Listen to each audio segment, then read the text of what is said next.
దామినేడు కూటమి సభలో మంత్రి లోకేష్ మాట్లాడుతున్నారు. ఇప్పుడు అలా చూద్దాం. ఎలా తగలబెట్టారో మన కల్లారా చూసాం. ఒక మాస్క్ అడిగినందుకు ఒక దళిత డాక్టర్ సుబ్రహ్మణ్యాన్ని పిచ్చోడు చేసి ఎలా చంపేశారో ప్రజలందరూ చూశారు. సొంత డ్రైవర్ సుబ్రహ్మణ్యాన్ని ఏకంగా గంజాయి మత్తులో చంపేసిన వాళ్ళ ఎమ్మెల్సీని మనందరం చూసాం. నంద్యాల నియోజకవర్గంలో ఒక మైనారిటీ కుటుంబాన్ని వేధిస్తున్నారు.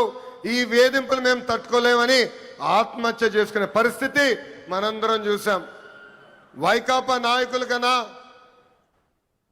నాయకుల కూతురు కన్నా వాళ్ళ కూతురికి ఎక్కువ మార్కులు వస్తున్నాయని ఆ కుటుంబాన్ని వేధిస్తే ఆ వేధింపులు నేను చూడలేను, తట్టుకోలేనని ఆత్మహత్య చేసుకున్న మిస్బాని మనందరం చూస్తాం కూడా జరిగింది. ఆనాడు అన్నారు తెలుగుదేశం పార్టీ జెండా లేకుండా చేస్తామన్నారు. ప్రజలే ఈరోజు వాళ్ళ జెండా పీకేస్తాం జరిగింది. వై నాట్ 175 అని చెప్తే ఏకంగా టీమ్ 11 ప్రజలు వాళ్ళకి తీర్పిస్తాం కూడా జరిగింది. సిద్ధం అంటే యుద్ధానికి రెడ్డి అని తీర్పిచ్చింది ఆంధ్ర రాష్ట్ర ప్రజలు. అసెంబ్లీలో అడుగుపెట్టనయో అన్నారు. ఏకంగా ప్యాలెస్ గోడలు బద్దలు కొట్టి చంద్రబాబు నాయుడు గారు ముఖ్యమంత్రి చేసిన ఘనత మా పసుపు సైన్యాన్ని.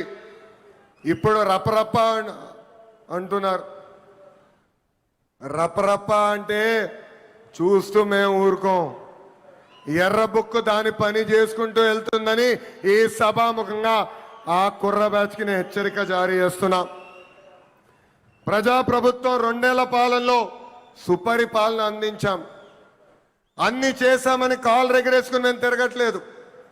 కానీ ఎన్ని ఆర్థిక ఇబ్బందులున్నా ఇచ్చిన హామీలకు పద్ధతి ప్రకారం నిలబెట్టుకుంటూ వెళ్తున్నాం. ఎవరు ఊహించిన విధంగా అధికారంలోకి వచ్చిన వెంటనే 4,000 రూపాయలు వృద్ధులకి పెన్షన్ ఇస్తున్నాం.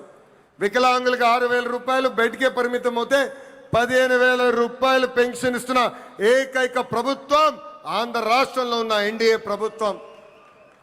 అంతేకాదు మూసేసిన అన్న క్యాంటీన్లు తిరిగి ప్రారంభించాం. డిఎస్సి ద్వారా 16,000 టీచర్ పోస్టులు భర్తీ చేశాం. 6,000 కానిస్టేబుల్ పోస్టులు భర్తీ చేశాం. ఏకంగా మన జాబ్ క్యాలెండర్ విడుదల చేసి సంవత్సరం పూర్తయ్యే లోపల 10,000 ఉద్యోగాలు కూడా భర్తీ చేసే బాధ్యత ఎన్డీఏ ప్రభుత్వం తీసుకుంటుంది.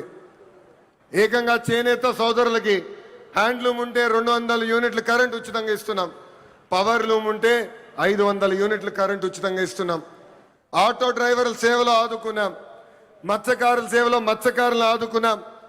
స్త్రీ శక్తి పేరుతో మహిళలకి బస్సులో ఉచితంగా ప్రయాణించే హక్కు కూడా ప్రజాప్రభుత్వం కల్పించింది. దీపం పథకం ద్వారా ఉచితంగా గ్యాస్ సిలిండర్లు కూడా మా తెలుగింటి ఆడబడుచులకి పంపిస్తాం.